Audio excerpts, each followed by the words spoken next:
English बहुत बड़ा समस्या है। ये एक जो सब्जेक्ट है खास करके अपने बिहार में और यूपी में, यानी कि जो यूपी और बिहार के स्टूडेंट है उनमें खास करके जो एक फियर है, फियर को आप कहो, देखो फोबिया कह दोगे,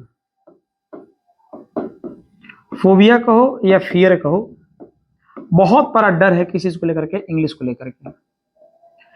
लेकिन आपको पता है कि इंग्लिश उतना वास्ट नहीं है, चूंकि एक लैंग्वेज है। और हमारे जब जो मैं मतलब देखता हूं, जहां तक मुझे समझ में आती है कि आई आई अंडरस्टैंड कि क्या आखिर में प्रॉब्लम रहा है। मैं आपको मूल प्रॉब्लम बताने की कोशिश करता हूं। जहां तक मैं समझता हूं कि हमारी मूल प्रॉब्लम क्या है, इंग्लिश हमारी जो इतनी वीक है, हमारे साथ क्या क्या प्रॉब्लम्स है, जरा प्रॉब्लम्स को बहुत ध्यान से समझिएगा और मैं आपको इंग्लिश पढ़ाऊंगा। ये एक मेरा ये एक अपना कहीं कि एक महत्वाकांक्षा है, एक एम है, एक एम्बिशन है कि जब मैं अपना यूट्यूब चालू करूंगा, जिस दिन मेरे पास मतलब कि ऐसी व्यवस्थाएं होंगी कि मैं जो चीज सोच रहा हूं पढ़ा पाऊं। तो मैंने एक चीज सोचा था, मैंने सोच के रखा था कि I think that one day I will teach English for all students, वैसे स्टूडेंट्स के लिए जिनका इंग्लिश बहुत ज्यादा मतलब कि पुअर है।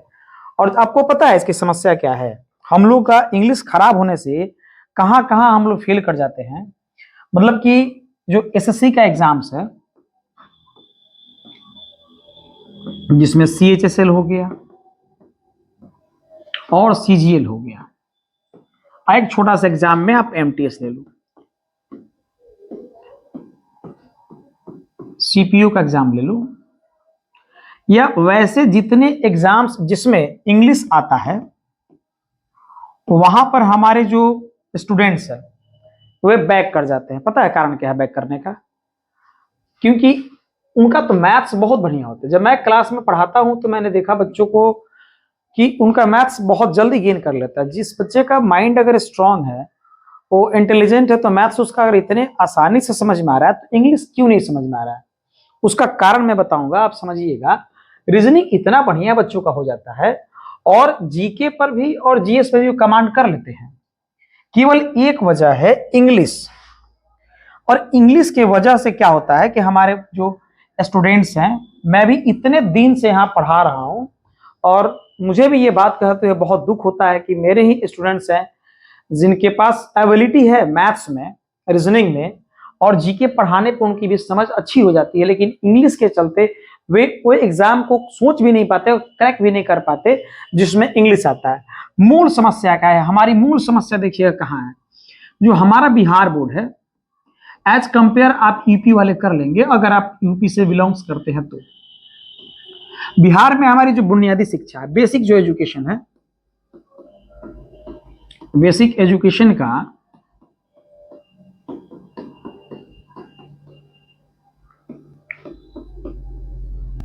उसमें इंग्लिश को अब देखिएगा उतना मतलब कि आज भले जो बीपीएससी वाले से या आप देखेंगे टीआरई जो है 1, 2 और 3 बीपीएससी के थ्रू और टेट के थ्रू कुछ आए, तो ये जो टीचर्स आए या उनसे पहले भी कुछ कुछ परसेंटेज में जो टीचर्स थे वो इंग्लिश को पढ़ा रहे थे, लेकिन उस लेवल का नहीं पढ़ा रहे थे जिस लेवल का बुक में दिया हुआ है। ये आपके किताब में इंग्लिश बहुत अच्छे से दिया है। अगर उस किताब को आप बहुत अच्छे से, अगर आप केवल 10th क्लास तक का मैथ्स पढ़ लेते हैं, तो मैं आपको यकीन के साथ कहता हूं कि जो ग्रामर का जितना भी पार्ट्स है,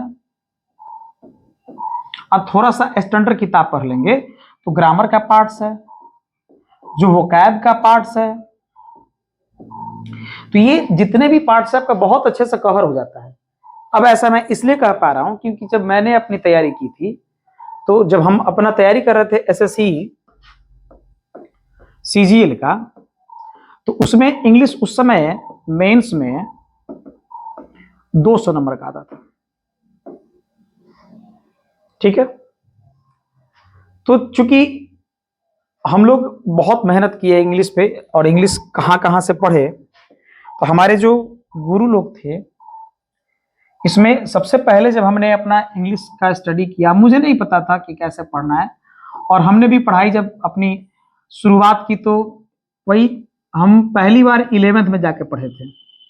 अब 10th में क्यों नहीं पढ़े पता है? 10th में इंग्लिश क्यों नहीं पढ़े पता है? ये एक तो बिहार बोर्ड का अपना क्या है ना कि हालांकि ठीक है, हमारी जो बिहार की पहले की जो अपना एजुकेशन सिस्टम था जिसमें इंग्लिश लोग नहीं सीख पाते थे, इंग्लिश की वजह से हम लोग फेल भी कर जाते थे, तो इंग्लिश का जो मार्क्स नहीं जोड़ा जाता है। अब जिस वजह से इंग्लिश का मार्क्स जो है आपका एड नहीं कर पाता, यही एक मेन कारण है कि इंग्लिश पर फोकस नहीं बन पाता है। क्योंकि 11th और 12th में जाकर के 11th और 12th में जाकर के आपका इंग्लिश का मार्क्स जुड़ जाता है, 100 नंबर का हो जाता है, तो उसमें आप मार्क्स लेते हो तो एक चीज होता है। तो इसलिए वहां पे जब हम लोग पहली बार इंग्लिश का हमने क्लास लिया तो हमारे मढ़ौरा के टीचर्स हैं, जो मढ़ौरा के हमारे गुरुजी हैं, नूरुल सर, उनका नाम आप लोग सुने होंगे। तो नूरुल सर से हम लोग 11th और 12th बहुत अच्छे से पढ़े, मजा आया 11th 12th पढ़ने में, समझ में आया, बहुत अच्छा समझ में आया, अच्छा पढ़ाते हैं, आज भी वो पढ़ाते हैं, बढ़िया पढ़ाते हैं। अब तो हाई स्कूल टीचर है और साथ में बहुत बढ़िया पढ़ाते हैं, शायद ही मरहरा का कोई ऐसा हो जो ना जानता उनको। और छपरा में एक कोचिंग चलता है जिसका नाम है एपेक्स कोचिंग सेंटर, छपरा में चलता है एपेक्स कोचिंग सेंटर। तो उनके जो फाउंडर हैं हमारे सर हैं रिपुसूदन सर। रिपुसूदन सर से हम लोग ग्रामर पढ़े, बहुत बढ़िया पढ़ाते हैं सर, सर बहुत अच्छा पढ़ाते थे। इनसे हमने वहां अंग्रेजी पढ़ा, प्लस समझ विकसित करने के लिए। अब हालांकि बहुत अच्छे पढ़ाए, बहुत ज्यादा मानते भी थे, ये भी सर और ये भी सर। साथ में आप लोग एक लेडीज टीचर है, बहुत फेमस है, नाम है उनका नीतू मैम। तो नीतू मैम जो आज चलाती हैं केडी कैंपस, आपने देखा होगा केडी कैंपस, बहुत इनकी किताबें बहुत बिकती है। तो इनसे हम लोग वहां पढ़े। मैम का तो मैम के बारे में मुझे क्या बताना है, आप खुद आप सर्च करके पता कर सकते हैं कि क्या। तो बाकी और भी टीचर्स से हम लोग अंग्रेजी पढ़े और खुद से सेल्फ स्टडी किए, क्योंकि अपने पास क्या है कि इंग्लिश पढ़ाने से यहाँ बच्चे नहीं होते हैं, तो हमने सोचा कि हम अपना एक चैनल बना करके वहां अंग्रेजी को हम डिस्क्राइब करेंगे, थोड़ा कोशिश करेंगे कि एक अपने तरफ से एफर्ट्स लगा के बच्चों को मैं अंग्रेजी पढ़ा सकूं। तो हमारा जो टारगेट होगा, हमारा टारगेट जो होगा वे बच्चे जो बिल्कुल अंग्रेजी में क्या है, जीरो है। और हमारी कोशिश रहेगी कि हम एक नई क्रांति लेकर के आए। हम देख रहे हैं कि बच्चों को अंग्रेजी वहां से सिखाया जा रहा है, या हमने जब सीखा तो हमें एक बेस होना चाहिए, उसके बाद हम सीख पाते थे, और हम बेस बनाने की कोशिश करेंगे। हमारी जो जर्नी होगी जीरो से होगा, एकदम उस लेवल तक मैं आपको लेकर चलने की कोशिश करूंगा कि मैं आपको उस काबिल बनाऊं कि आप अंग्रेजी में बात कर सको। पहला मेरा टारगेट रहेगा कि आप जिस भी एग्जाम को दें, खास करके कंपटीशन, क्योंकि मेरा चैनल का नाम भी आपने देखा होगा तो पढ़ा होगा सरकारी नौकरी। तो एग्जाम आपका जो भी हो, एग्जाम्स को टारगेट करके साथ में आपको इंग्लिश का एक स्पोकन, मतलब आपको समझ में आएगा तो फिर बोलने में क्या दिक्कत है। बस एक नई क्रांति होगी, नई लड़ाई होगी किसके, इंग्लिश से। और हमारी जो क्लासेस आपको शुरू होगी, हम आपको शुरू करेंगे एनसीईआरटी से। ये एनसीईआरटी से ही क्यों शुरू करेंगे, बिहार बोर्ड के बच्चे हो, यूपी के बच्चे हो, या अपने इंडिया में कहीं से भी बच्चे हो, या आप अगर अपने गांव से हैं, शहर से हैं, कहीं से भी है, तो मैं आपको रिकमेंड करूंगा कि आपको एनसीईआरटी से ही पढ़ना चाहिए, क्योंकि आप अब 12th पास कर चुके हो, या आप 11th में हो, 12th में हो, किसी भी स्तर से हो, आपको अगर अंग्रेजी पढ़ना है तो एनसीईआरटी से शुरू कीजिएगा। या आप जिस किताब को फॉलो करें, छोटे बच्चे हैं तो आप उसी किताब को पढ़ेंगे क्योंकि अब तो स्कूल में है, लेकिन ये है उनके लिए जो अब बड़े हो चुके हैं और उनको दिक्कत है अंग्रेजी में। तो एक साइड का कोना भरने के लिए एक मेरी प्रयास रहेगी कि मैं आपकी उस कमी को फुलफिल कर सकूं अपनी तरफ से। जितना मेरे पास सोच है, समझ है, जितना मेरे पास एक्सपीरियंस है, मैं उस एक्सपीरियंस के आधार पे आपके साथ अंग्रेजी में कनेक्ट करने की कोशिश करूंगा। और मेरी कोशिश रहेगी कि बिहार की जो हमारी अपनी युवा पीढ़ी है उनको इंग्लिश में डर न लगे। जब वो एग्जाम्स को जाए देने तो मैथ्स और रीजनिंग की तरह, मैथ और रीजनिंग की तरह ही क्या करें, इंग्लिश में भी अपना एक परचम लहराने की कोशिश करें। ये एक दिन में नहीं होगा मेरे दोस्त, इसके लिए थोड़ा समय लगेगा आपको। तो एक हम आपका क्लास शुरू करने जा रहे हैं। क्लास की स्टार्टिंग जो होगी हमारी एनसीईआरटी के क्लास 1 से होगा। क्लास 1 से ही हम शुरुआत करेंगे। आपको यकीन नहीं होगा कि क्लास 1 का जो चैप्टर है उसमें 12 पेज है। अब 12 पेज में आप देखेंगे कई सारे वर्ड्स मिलेंगे। जैसे आप ये इंफॉर्मेटिव जो मेरा ये इंफॉर्मेशन का वीडियो है, आपने ये वीडियो देख लिया। अब मैं अगला जब क्लास डालूंगा तो इंग्लिश का क्लास होगा। बड़ी शिद्दत से मैं मेहनत करके उस चीज को कंटेंट जो है एनसीईआरटी ही रहेगा, लेकिन उस चीज को समझाऊंगा मैं। और आपसे मैं बोलता हूं कि आप कनेक्ट होइएगा और हर वो स्टूडेंट को कनेक्ट कीजिएगा जिनको अंग्रेजी पढ़ना है। हालांकि अंग्रेजी कल की आपको किसी भी पेपर को जाएगा देने के लिए तो अंग्रेजी रहता है। बिहार पुलिस को छोड़ करके, रेलवे को छोड़ करके, दरोगा को छोड़ करके, बिहार पुलिस में भी कुछ कुछ अंग्रेजी है। ये तो छोटे एग्जाम्स होंगे। आप बड़े एग्जाम्स में जाओ ना, बीपीएससी में भी आपको क्वालिफाइंग का है, तो बाकी जितने एग्जाम्स है उसमें अंग्रेजी पूछता है, इंग्लिश पूछता है। तो आपको उससे डरने की जरूरत नहीं है। अभी तक आप डर रहे थे, कोई दिक्कत नहीं, थोड़ा दिन मेहनत करते हैं। क्या दिक्कत है, मेहनत करेंगे, मेहनत करके कोशिश करते हैं। तो हमारी कोशिश रहेगी कि मैंने जिस तरीके से अपने आप को ढाला है एक सब्जेक्ट को लेकर के, मेरी कोशिश देखिए, हमारा एक बहुत ही बेसिक सा फंडा रहता है कि अगर आपने किसी भी विषय को ठान लिया, बात सुनिएगा बाबू, बहुत ध्यान से बात सुनिएगा, कि अगर आपने किसी सब्जेक्ट को ठान लिया कि अगर मैं इसमें कमजोर हूं, इसको हमें स्ट्रांग करना है, बात को समझना, ऐसे समझना कि ये एक आपके पास क्या है, गड्ढा है और यहां पर पूरा का पूरा तालाब है। ये this is a pond, clear, और इसमें पूरा का पूरा क्या है, वाटर है।